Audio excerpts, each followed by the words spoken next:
It will forever define the age of disco. When Saturday night meant sex, I gotta score tonight, man. I'm horny, you know what I mean? Horny. Drugs. Hey, go, tell me what we got. We got some ups, we got some downs, 3 noodles, 2 J's, and half a bottle of vodka. All right. And serious line dancing. But prior to its release, the studio did not consider Saturday Night Fever a sure thing. Nobody expected it to do anything.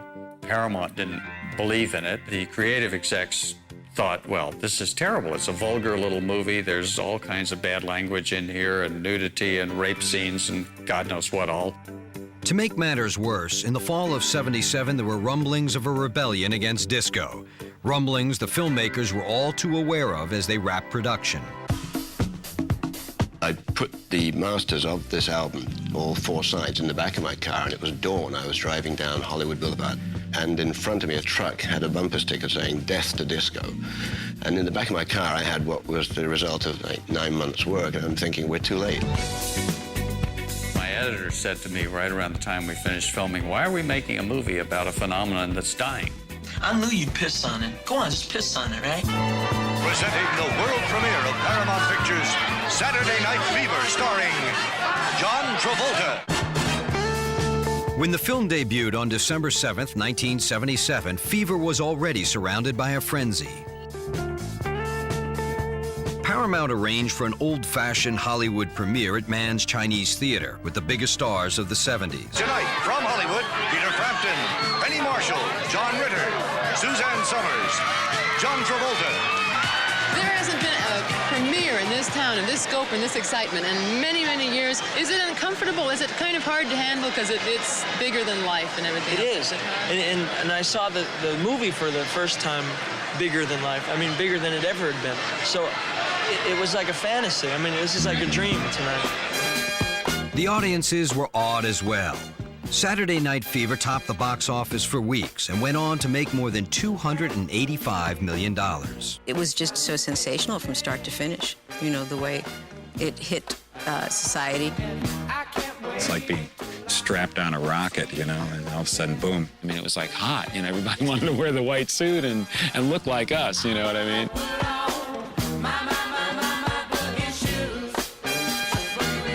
Rather than heralding the death of disco, the movie ushered in its heydays. The music and the lifestyle were celebrated at nightclubs like New York's Studio 54. You would see lots of clones of Tony if you went to 54, and those, you know, printed polyester shirts. I remember them very well. Every shop you went had the white suit, and, you know, everybody had the hairstyle, and everybody had the chains, and all the ladies had the stacked shoes. Dancing, it can't last forever. It's a short-lived kind of thing.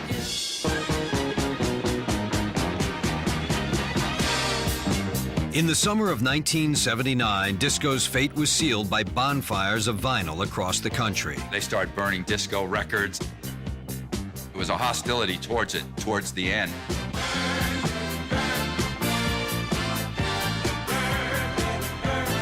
We're talking about these big records, 12-inch records, and the paper covers that they came in, so there was something to burn. It was a huge, big, you know, we hate disco.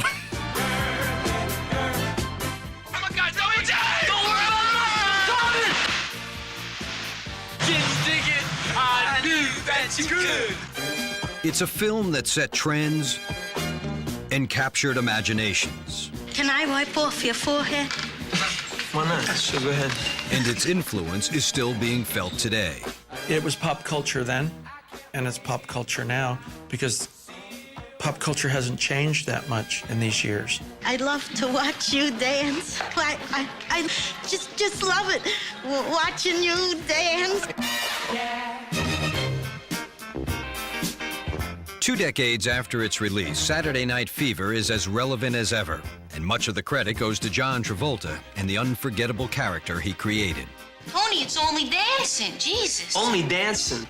Forget it, Annette. If you're not going to take this seriously, I don't want to dance. The brilliant thing about John Travolta is that he was able to make you like a character who is basically unlikable.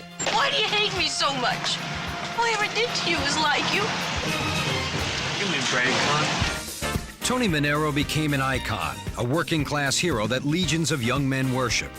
Kiss me. And one of those young men was a budding film critic named Gene Siskel.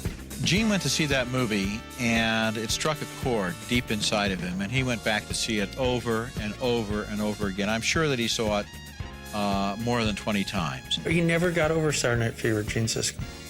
It was his heartbeat. It was his soul. He identified with my character, wished he was the character.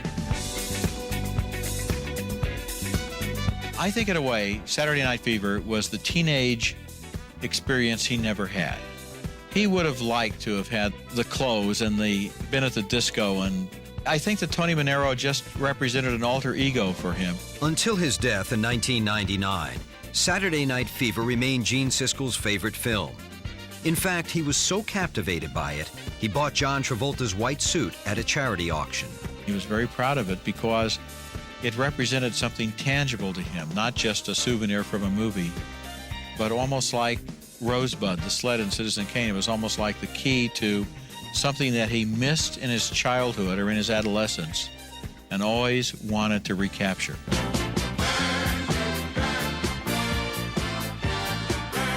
More than a film, Saturday Night Fever was a milestone that perfectly captured a moment in time. It's a time capsule. It's an incredibly good representation of a time and a place in the late 1970s in urban America, where a lot of disaffected youth are looking for some sense of identity. It's a comment, I think, on that whole era. The way Rebel Without a Cause was in the 50s, I think this film in many ways is that to the 70s. And that movie really has held up, and it'll be fun in 25 years to look at because its themes are universal. Everybody understands dance. Everybody understands taking your gift and seeing how far it will take you. That film really, really represented what I think every young person wanted.